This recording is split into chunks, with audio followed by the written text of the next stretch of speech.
Біздің дәуірімізге дейінгі 8-2 ғасырларда Қара теңіз және Азов өлкелерінің далаларында сақтардың көптеген тайпалары өмір сүрді. Ежелгі грек тарихшысы Геродот скалоттар туралы жазғанда афхаттардың, катиярлардың, траспилердің және паралаттардың тайпалары бірігіп скалоттар деп аталды, яғни патшалық сақтар деп аталды. Эллиндер оларды скифтер деп атайды деп жазған болатын. Сақтар мал шаруашылығымен, аңшылықпен, егіншілікпен айналысқан. Олар алтын, қола, темір, мыс сияқты металдарды өндірумен және өңдеумен жақсы таныс болған. Геродот тарих деген еңбегінде барлық сақ көшпенділерінің көпшілігі әскери іспен айналысатындарды тектілер ретінде құрметтейді деп жазады. Сақтар күшті және батыл жауынгерлер болды. Олар көршілерінің жерлеріне жиі шабуыл жасады. Сақ тайпаларында әйелдер ер адамдармен тең құқықты болды, ал жас әйелдер ерлермен тең дәрежеде әскери жорықтарға қатысты. Грузияның шағын Мцхетта қаласынан алыс емес жерде Кура өзенінің жағасында археологтар Грузияның ежелгі астанасының қирандыларын тапты. Мцхетта маңында қолында қаруы бар сақ амазонкасының жерленген жері табылды. Қазба жұмыстары кезінде басына биік тәж кигізілген жас әйелдің қалдықтары табылады. Оның киімдері костюмының қалдықтарына негізделген. Геродот сақтардың жауынгер әйелдерді қару-жарақпен жерлегенін жазады.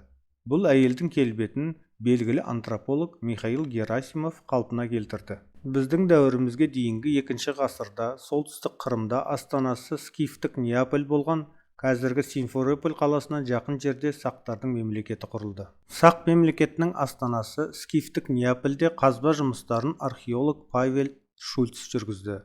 Археологтар кесене қызметін атқарған бекініс мұнарасы бар қабырға мен қала қабырғасының қалдықтарын тапты. Кесененің ортасында үлкен әк тас тақталардан жасалған саркофаг болды.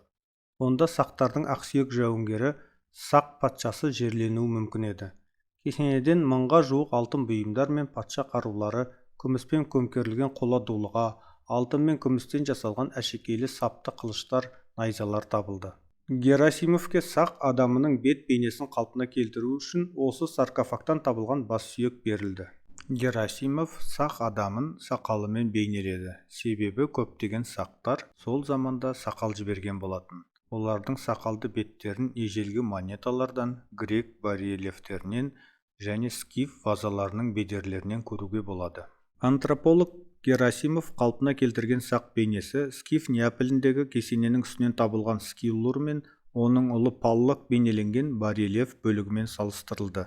Қалпына келтірілген сақ бейнесінде ежелгі барельефтегі суретпен ұқсастық айқын көрінді. Біздің алдымызда сақ патшасы скиллурдың портреті тұрды.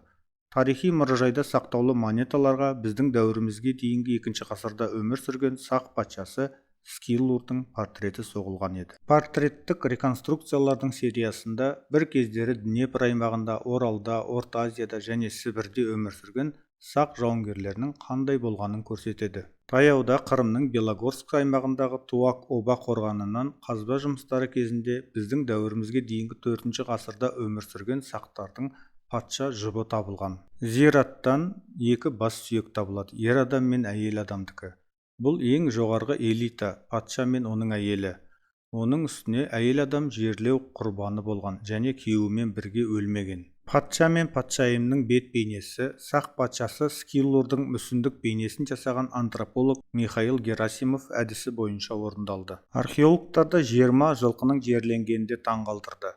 Олардың қалдықтары зираттың батысындағы шағын қорған бетінен табылды. Барлық аттардың басы тас қабірдегі патша қорымына қаратылған. Шамасы олар әміршісіне о дүниеде еріп жүру керек еді.